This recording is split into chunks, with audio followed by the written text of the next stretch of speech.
My Lord, the Honorable Chief Justice of India, with your permission, I would like to switch over to Kannada for few paragraphs so that it will directly appeal to the Honorable Chief Minister who is present here today. ಮಾನ್ಯ ಮುಖ್ಯಮಂತ್ರಿಗಳೇ, ಕರ್ನಾಟಕ ರಾಜ್ಯದ ನ್ಯಾಯಾಂಗ ವ್ಯವಸ್ಥೆಗೆ ತಮ್ಮ ಸಹಕಾರವನ್ನು ನೀಡುತ್ತಿರುವುದು ಶ್ಲಾಘನೀಯ. ನ್ಯಾಯಾಂಗಗಳ ಕಟ್ಟಡಕ್ಕೆ ಮತ್ತು ನ್ಯಾಯಾಧೀಶರ ನಿವಾಸಗಳು ವಿವಿಧ ಜಿಲ್ಲೆಗಳಲ್ಲಿ ಸ್ಥಾಪಿಸುವುದು ಅತ್ಯವಶ್ಯಕ.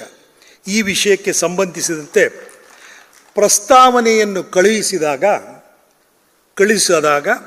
ಮಂದಗತಿಯಲ್ಲಿ ಅದರ ಬಗ್ಗೆ ರಾಜ್ಯ ಸರ್ಕಾರದ ಅಧಿಕಾರಿಗಳು ಸುಮಾರು ಬಾರಿ ಗಮನ ಹರಿಸಿರುತ್ತಾರೆ.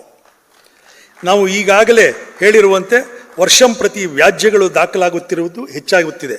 ಪ್ರತಿ ವರ್ಷ 23ರಲ್ಲಿ 17 ಲಕ್ಷ ಇದ್ದಿದ್ದು 25ರಲ್ಲಿ 22 ಲಕ್ಷ ಆಗಿದೆ. ಹೊಸ ಕಾನೂನುಗಳು ಮಂಡನೆ ಆಗುತ್ತಿದೆ ಮತ್ತು ಆ ಕಾನೂನು ಅಡಿಯಲ್ಲಿ ನ್ಯಾಯ ವಿತರಣೆ ಮಾಡಬೇಕಾಗುತ್ತದೆ. ಆದರೆ ಇದೇ ಕಾಲದಲ್ಲಿ ಮೌಲ್ಯ ಸೌಕರ್ಯಗಳ ಬಗ್ಗೆ, ನ್ಯಾಯಾಧೀಶರುಗಳನ್ನು ನೇಮಕಗೊಳಿಸುವ ಬಗ್ಗೆ, ಪಬ್ಲಿಕ್ ಪ್ರಾಸಿಕ್ಯೂಟರ್ಗಳನ್ನು ನೇಮಕಗೊಳಿಸುವ ಬಗ್ಗೆ ನ್ಯಾಯಾಲಯಗಳು ಇತರ ಪ್ರಸ್ತಾವನೆಯನ್ನು ಕಳುಹಿಸಿದಾಗ ತಮ್ಮ ಅಧಿಕಾರಿಗಳು ಮಂದಗತಿಯಲ್ಲಿ ಅಥವಾ ಕೆಲವು ಬಾರಿ ಅದರ ಬಗ್ಗೆ ಗಮನ ಹರಿಸದೆ ಬೇಡಿಕೆಗಳನ್ನು ಕಡಿತಗೊಳಿಸಿ ಅನುಮೋದಿಸಿರುವ ಉದಾಹರಣೆಗಳು ಬೇಕಾದಷ್ಟು ಇವೆ. ಕಳೆದ 2 ವರ್ಷಗಳಲ್ಲಿ ಬೆಂಗಳೂರು, ಕಲಬುರಗಿ ಹಾಗೂ ಧಾರವಾಡ ಉಚ್ಚ ನ್ಯಾಯಾಲಯಗಳ 666 ಹುದ್ದೆಗಳನ್ನು ಅನುಮೋದನೆಗಾಗಿ ಕೇಳಿದ ಮೇರೆಗೆ ತಮ್ಮ ಅಧಿಕಾರಿಗಳು 238 ಹುದ್ದೆಗಳನ್ನು ಮಾತ್ರ ಅನುಮೋದಿಸಿರುತ್ತಾರೆ.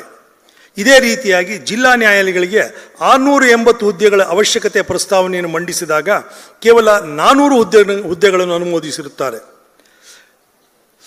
ಕಳೆದ 3 ವರ್ಷಗಳಲ್ಲಿ ಉಚ್ಚ ನ್ಯಾಯಾಲಯ ಮತ್ತು ಜಿಲ್ಲಾ ನ್ಯಾಯಾಲಯಗಳು ವತಿಯಿಂದ ಒಟ್ಟು ರಾಜ್ಯ ಸರ್ಕಾರಕ್ಕೆ ನಾವು ಅಂದರೆ ನ್ಯಾಯಾಂಗದ ವ್ಯವಸ್ಥೆಯ ಮುಖಾಂತರ ವಸೂಲಾತಿಯಾದ court fee, penalty, stamp duty ಬಿಟ್ಟು ಒಟ್ಟು 3 ವರ್ಷದ್ದು 23-24 376 ಕೋಟಿ, 24-25 439 ಕೋಟಿ, 25-26 470 ಕೋಟಿ.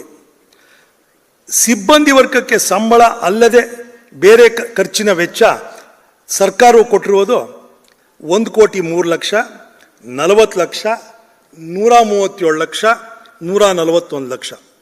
Chief, what I am highlighting is by way of fine, duty, penalty, what the courts have collected for the last 3 years is 376 crores, 439 crores and 470 crores.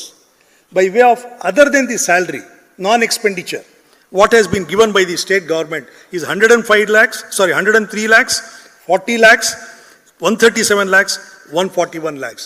That means it is peanuts.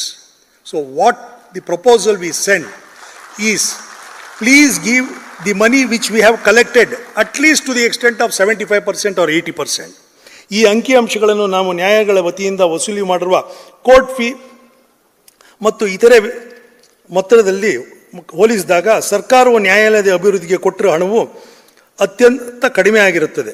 ಆದ್ದರಿಂದ ಉಚ್ಚ ನ್ಯಾಯಾಲಯದಿಂದ ಬರುವ ಪ್ರಸ್ತಾವನೆಗಳನ್ನು ಕಡಿತಗೊಳಿಸದೆ ತ್ವರಿತವಾಗಿ ಅನುಮೋದಿಸಲು ತಾವು ಖಂಡಿತವಾಗಿ ನಿರ್ದೇಶನ ಈ ಕೂಡಲೇ ಕೊಡುತ್ತೀರಾ ಎಂದು ಆಶಾಭಾವದೊಂದಿಗೆ ಇರುತ್ತೇನೆ. ಹಾಗೆ ಆಗಿದ್ದಲ್ಲಿ ನಮ್ಮ ನ್ಯಾಯಾಧೀಶರುಗಳು ಈ ಕರ್ನಾಟಕ ರಾಜ್ಯವನ್ನು ಮಾದರಿ ರಾಜ್ಯವನ್ನಾಗಿ ಮಾಡುವುದರಲ್ಲಿ ಯಾವುದೇ ಸಂದೇಹ ಇರುವುದಿಲ್ಲ.